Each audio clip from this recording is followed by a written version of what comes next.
This it? And the endocrine manipulations with it.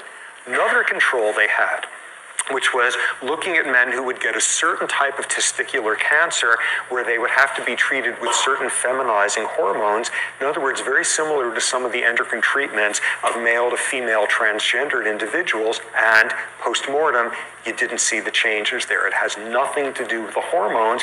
It had to do with the person insisting from day one that they got the wrong body.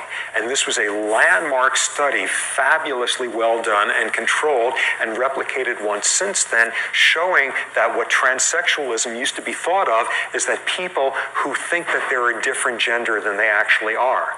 What this study suggests is what transsexualism is about is people who got the wrong gendered body. And these are people who are chromosomally of one sex, in terms of their gonads, they're of that sex, in terms of their hormones, they're of that sex, in terms of their genitalia and their secondary sexual characteristics, they are of that sex, but they are insisting that's not who I really am. This part of the brain agrees with them. This it? In other words, he's saying that they want to take it deep and wide. They don't want to slip it to you deep and wide. Do you see it? My friend.